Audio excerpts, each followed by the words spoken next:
রাসূল সাল্লাল্লাহু আলাইহি ওয়াসাল্লাম বলছেন, পৃথিবীর মানুষ শুনে রেখো, জাহান্নাম বলতে নারী আর নারী, জাহান্নাম বলতে নারী আর নারী, জাহান্নামের অধিক অংশই নারী। তিনটা কারণে: এক, স্বামীকে মানে না; দুই, বদনাম গীবত করে; তিন, ওরা এমন জাতি, ও নারী জাতি তোমরা এমন জাতি, বুদ্ধিমানের বুদ্ধিকে নষ্ট করতে পারো। এক নজর দিয়ে হাসি দিলে বুদ্ধিমানের বুদ্ধি নষ্ট হয়ে যায়। এক নজর তাকে একটু হাসি দিলে বুদ্ধিমানের বুদ্ধি নষ্ট হয়ে যায়। তখন চেয়ারম্যান মেম্বার, এমপি, মন্ত্রী বলে, তোমার বাড়ি কোথায়, তুমি কোন ক্লাসে পড়ো? যতক্ষণ পর্যন্ত গাড়ি থেকে না নেমেছে ততক্ষণ পর্যন্ত চেয়ারম্যান কথা করতে পারে না, বলতেই থাকে। তার মানে এক নজরে এক হাসিতে পাগল করেছে। আল্লাহর নবীও তাই বলছেন, ও নারী জাতি তোমরা এমন জাতি যে বুদ্ধিমানের বুদ্ধিকে নষ্ট করতে পারো। ও নারী জাতি, আমি দেখিনি তোমাদের চেয়ে কাউকে বুদ্ধিমানের বুদ্ধিকে নষ্ট করতে পারে। তিনি বলেন, মা তারাক্তু বাদি ফিতনাতান আযারাল রিজালা মিনান নিসায়ে, পৃথিবীর মানুষ শুনে রেখো, আমি ছাড়িনি কোনো বস্তু যেটা পুরুষের জন্য বেশি বিপজ্জনক হতে পারে নারীদের চেয়ে। পৃথিবীর মানুষ শুনে রেখো, আমি ছাড়িনি কোনো বস্তু যেটা পুরুষের জন্য বেশি বিপজ্জনক হতে পারে নারীদের চেয়ে। নারী হচ্ছে পুরুষের জন্য সবচেয়ে বিপজ্জনক বস্তু। তুমি একবারে আল্লাহর কসম করে বলেছিলে আব্দুর রাজ্জাক সাহেবের বক্তব্য শোনার পরে যে ওই মেয়েটার সাথে আর কখনো কথা বলবো না, তার রূপ চেহারা দেখবো না, এই বলে তুমি মোবাইলটা রেখে ঘুমাতে যাচ্ছ। 1 মিনিট 2 মিনিট পরে আবার হাতটা চলে গেল মোবাইলে, আবার তুমি চালু করে দিয়ে কথা বলছো। শয়তান তোমাকে পাগল করেছে। মোবাইলের অপর নাম জেনা, মোবাইলের অপর নাম জাদু। মানুষ পায়খানা ঘরে মোবাইল নিয়ে যাচ্ছে, সব সময় মোবাইল চলছে। আমরা যখন ওমান মাসকাট থেকে সালালা গেলাম, তা আমরা বাসে গেছিলাম 12 ঘন্টা পথ। কতক্ষণ চলবে বাস? 12 ঘন্টা, 1200 কিলো পথ। তার মধ্যে 600 কিলো ছিল মরুভূমি, কোনো কিছুই ছিল না, ঘাস পাতও ছিল না, আর 600 কিলো ছিল স্বাভাবিক পথ। তো আমাদের গাড়িতে 8-10টা আরবি যুবক ছেলে ছিল, তাদের হাতে সবার হাতে বড় বড় মোবাইল ছিল।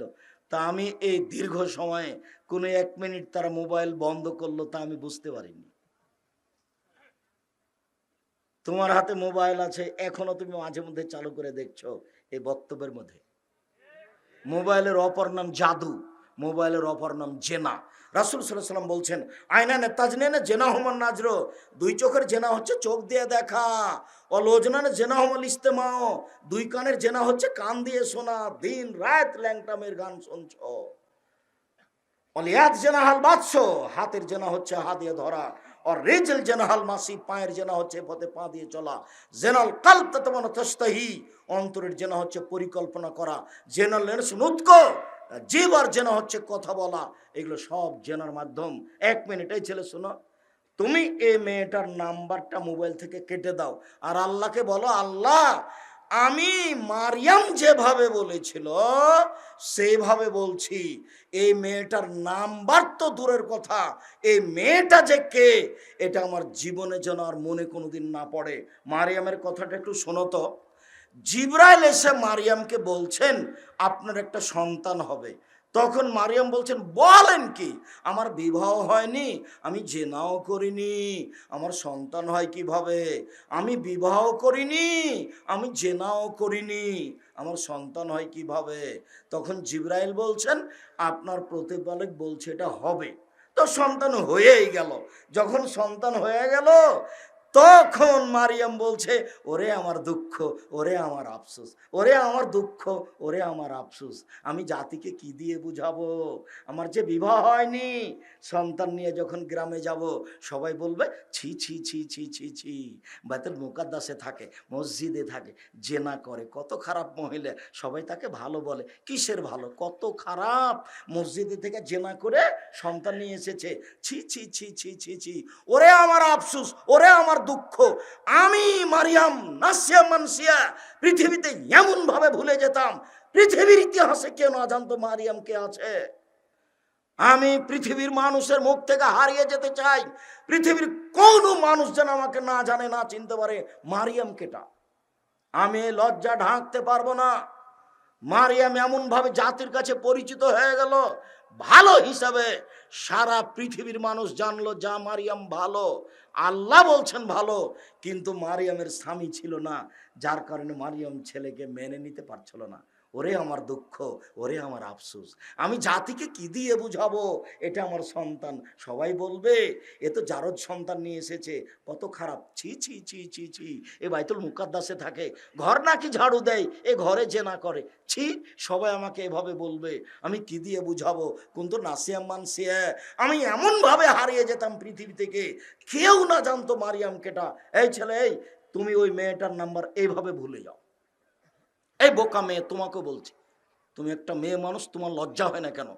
তুমি যে এই ছেলের সাথে জেনা করো, প্রেম করো, তো রাত দিন তুমি মোবাইলে দেখো, তুমি কি জানো যে এই ছেলের সাথে আরো কত মেয়ের সম্পর্ক আছে? আর বোকা মেয়ে, তোমার এই ছেলেও তোমাকে জানে যে তুমি খারাপ, তোমার হাজারো মেয়ের যে যুবকের সাথে সম্পর্ক আছে। একজন মেয়ে মানুষ মাস্টার ডিগ্রি পাস করেছো, সারা দেশের লোকের কাছে যৌবন বিলিয়ে দিলে, অঙ্গ প্রত্যঙ্গ বিলিয়ে দিলে, তুমি মানুষ না পশু? তুমি না গরু ছাগল? না কি? তুমি কি করলে জীবনে?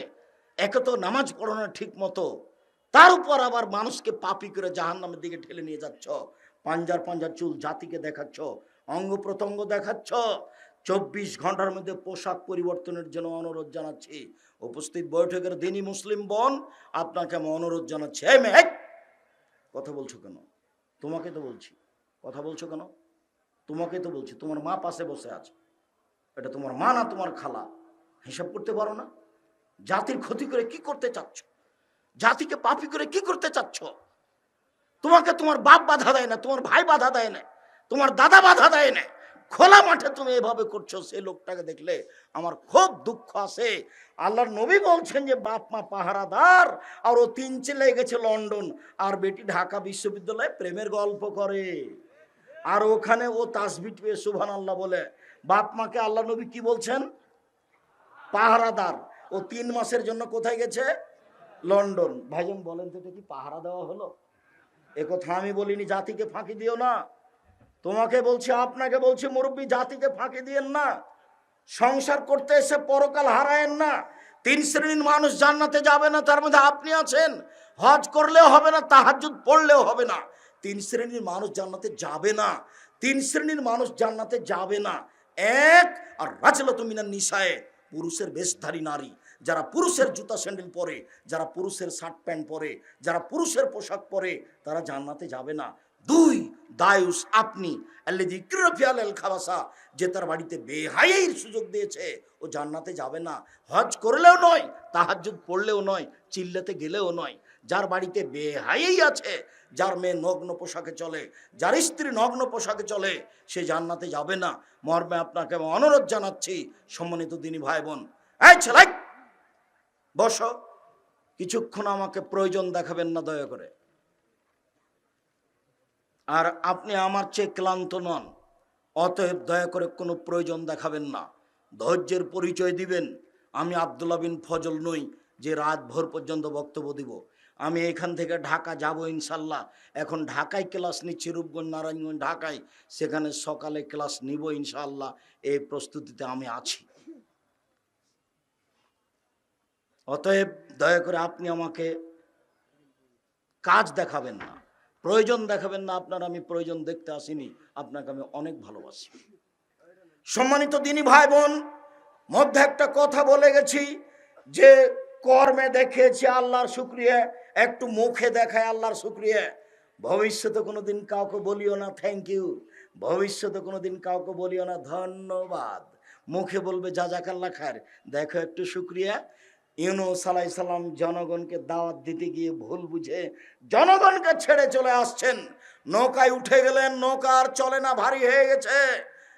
তিনি বললেন, আমি অপরাধী, তোমরা আমাকে সাগরে ফেলে দাও। নৌকার লোক বললে, আপনাকে সাগরে ফেলতে পারি না, লটারি করা হোক। লটারিতে ইউনূসের নাম আসলো, ইউনূসকে পানিতে ফেলে দেওয়া হলো সাগরে। সময় ছিল রাত, পানি আবার অন্ধকার, আবার রাত। মাছে খেয়ে নিল, মাছের পেট এক অন্ধকার। এই ছেলে, 3 অন্ধকার। 1, মাছের পেট, 2, পানির ভিতর, 3, রাত। এই রাতে তাকে মাছে খেয়ে নিল পানির ভিতরে। এবার তিনি বলছেন, লা ইলাহা ইল্লা আনতা সুবহানাকা ইন্নী কুনতু মিনাজ জালিমিন, লা ইলাহা ইল্লা আনতা সুবহানাকা ইন্নী কুনতু মিনাজ জালিমিন। এই জিকির সপ্তম আকাশের উপরে গিয়ে লেগেছে। তখন আল্লাহ বলছেন, ঠিক আছে, তুমি তো মুখে বললে, তা আমি তোমার একটু শুকরিয়া আদায় করি। এই মাছ, যাও, তুমি মুখ থেকে বের করে তাকে পাশে ফেলে দাও, সাগরের পাশে। যারা আমাকে ওমান দেশে নিয়ে ঘুরলো সালালাই, তারা বলছে, এই দেখেন এইখানে ইউনুসকে মাছে উগলিয়ে ফেলেছিল, এই যে ইউনুসের কবর। আমি বললাম ৩৫০০ বছর আগের কথা, এটা সত্যতা আমি বিশ্বাস করি না, তবে হতেও পারে, তবে হতেও পারে, কে জানি, হতেও পারে। তখন এই জায়গাতে হাঁটলাম আর বললাম, এইটাই কি সেই জায়গা? আসলেই কি তোমার উপরে ইউনুস আলাইহিস সালামকে ফেলে দেওয়া হয়েছিল? ফেলে দেওয়ার সাথে সাথে আল্লাহ একটা লাউ গাছ সৃষ্টি করলেন। কি গাছ? লাউ গাছ। লাউ গাছে মাছি বসে না। তো উনি তো কয়েকদিন মাছের পেটে ছিলেন, এখন শরীরটা একটু ফুলে গেছে, যার কারণে গায়ে মাছি বসবে। তো মাছি তাড়ানোর জন্য আল্লাহ কি গাছ সৃষ্টি করে দিলেন? লাউ গাছ। এ কথা আল্লাহ তাআলা বলেন। এই ছেলে, কর্মে আল্লাহ শুকরিয়া আদায় করলেন, ঘটনা কার বলো তো? পতিতালয়ের মহিলার। মুখে কথা বললে আল্লাহ শুকরিয়া আদায় করলেন, ঘটনা কার বলো তো? ইউনুস আলাইহিস সালামের। মনে রেখো, উপকার হবে। জীবনে আর কোনোদিন কাউকে থ্যাংক ইউ বলিও না, ধন্যবাদ বলিও না। খালি বারবার বিমানবালারা বলে থ্যাংক ইউ, ধন্যবাদ। এই দিয়ে খালি বিমানের চলাফেরা, মানে প্রায় দিনই আসা যাওয়া, তো যার কারণে এগুলো আমি যে কত শুনি তাদের মুখে, তার হিসাব নাই। কে বলবে তাকে, কে কার কথা শুনে আর কে কার কথা মানে। সম্মানিত দিনী ভাই বোন, বলছিলাম রাসূল সাল্লাল্লাহু আলাইহি সাল্লাম বলেন, ইন্না সিদকা ইয়াহদি ইলাল বিররি, নিশ্চয় সত্য কথা মানুষকে জান্নাতে নিয়ে যায়। আইনাল কিযবা ইয়াহদি ইলান নার, নিশ্চয় মিথ্যা মানুষকে জাহান্নামে নিয়ে যায়। মিথ্যার ফলাফল জাহান্নাম, সত্যের ফলাফল জান্নাত। সম্মানিত দিনী ভাই বোন, উমামা বাহিলি রাদিয়াল্লাহু তাআলা আনহু বলেন, পৃথিবীর মানুষ শুনে রেখো, কেউ যদি, পৃথিবীর মানুষ শুনে রেখো, কেউ যদি তর্ক ছেড়ে দেয় সত্য হলেও, কেউ যদি তর্ক ছেড়ে দেয় সত্য হলেও, আমি মুহাম্মদ সাল্লাল্লাহু আলাইহি সাল্লাম তাকে জান্নাতে একটা ঘর নিয়ে দিব। তর্ক। আব্দুর রাজ্জাক সাহেব এটা বলেছেন, আরে না এটা বলেছেন, আরে না এটা বলেছেন। আসসালামু আলাইকুম, আমি আপনার সাথে তর্ক করতে রাজি নই, উনি যা বলেছেন বলেছেন, আমি গেলাম। আপনি যদি এই আচরণ গ্রহণ করতে পারেন, তাহলে আল্লাহ আপনার জন্য, আল্লাহর নবী আপনার জন্য একটা ঘর নিয়ে দিবেন জান্নাতে। তিনি বলেন, ওমান তারাকা কিজবান ওয়াইন কানা মাঝে, কেউ যদি মিথ্যা ছেড়ে দেয়, আমি মুহাম্মদ সাল্লাল্লাহু আলাইহি সাল্লাম তাকে জান্নাতের মাঝামাঝিতে একটা ঘর নিয়ে দিব। মজাক করে হলেও মিথ্যা বলবে না। আর আল্লাহ নবী ওই মাকে মিথ্যুক বলেছেন। কোন মাকে? আব্দুর রাজ্জাক সাহেব কোন মাকে? যে মা বলল আব্বু আসো, আব্বু আসো, এই যে নেও, আব্বু এই যে নেও, তো মায়ের হাতে কিছুই ছিল না, যেমন বাচ্চাটা দৌড়িয়ে এসেছে তেমন কোলে নিয়ে নিয়েছে মা। আল্লাহ রাসূল বলছেন, হিয়া কাযিবা, এ হচ্ছে মিথ্যাবাদিনী। বাচ্চাকে এভাবে ডাকা যাবে না, এমনি তাহলে বলতে হবে আব্বু আসো, আব্বু আসো, হাত পা ধুয়ে দিই, আব্বু এখানে আসো, আব্বু এ নাও, এ নাও, অথচ হাতে কিছু নেওয়া। এ মা হলো মিথ্যুক। এ কথা আল্লাহ নবী বলছেন, সাবধান, বাচ্চাকে জুজু বুড়ির ভয় দেখাবা না। আব্বু জুজু বুড়ি আছে, এভাবে বলতে হবে না। আব্বু আল্লাহ মারবে এভাবে মিথ্যা বললে, এই কাজ করলে। আব্বু চুপ করো, ঘুমাও। এইভাবে মা কিস্সা কাহিনী শোনাবে, কোরআন হাদিসের বড় বড় তাফসির শোনাবে, যেগুলো সত্য তাফসির। এই যে মারিয়াম নামে এক মহিলা ছিল আম্মু, আর বাচ্চাকে বলবে ঘুমাও, আম্মু তোমাকে একটা কেসা শোনাই। কি কেসা বলেন তো আম্মু? আজে মারিয়াম, আজে মারিয়ামের একটা কাহিনী, রংপুরের ভাষায় বলবেন। আব্দুল্লাহ আব্দুর রহমান রংপুরের ভাষা বলে। ওদের নানির বাড়ি কোথায়? গাইবান্ধা, গোবিন্দগঞ্জ। ওরা যখন বলে খাবু যাবু, তখন আমি বলি কি ব্যাপার গো, তোমরা তো রাজশাহীর মানুষ, চাঁপাইনবাবগঞ্জের মানুষ, এভাবে বলছো কেন? তো ওদের জন্ম এখানে, ওরা এখানে বড় হয়েছে, যার কারণে এভাবে বলে। তাই সাদুল্লাপুরে যখন বক্তব্য বন্ধ হলো তখন আমার খুব কষ্ট হয়েছিল। আমি গাইবান্ধা জেলার বলতে গেলে জন্মভূমি হিসেবে থাকি, আমার প্রায় অংশই গাইবান্ধার সাথে জড়িত। গাইবান্ধায় বক্তব্য দিতে পাবো না মানে কে সেই বক্তব্য বন্ধ করতে পারে? কেন? তাকে চ্যালেঞ্জ করেছি, তার বংশকে চ্যালেঞ্জ করেছি, তার জাতিকে চ্যালেঞ্জ করেছি। এই মাটিতেই রংপুরের সেদিন রাতে ছিলাম মাস্টার আব্দুল হাদির বাসায়। মাস্টার আব্দুল হাদিকে কেউ চিনেন? মাস্টার আব্দুল হাদির বাসায় রাতে ছিলাম। সেদিনও বক্তব্যে বলেছিলাম যে ধর্মের নামে মিথ্যে আছে। এই যে দোয়া ও খাতমিল কোরআন, এটা রাসূলের দোয়া নয়, মানুষের বানানো। পরের পৃষ্ঠে আছে,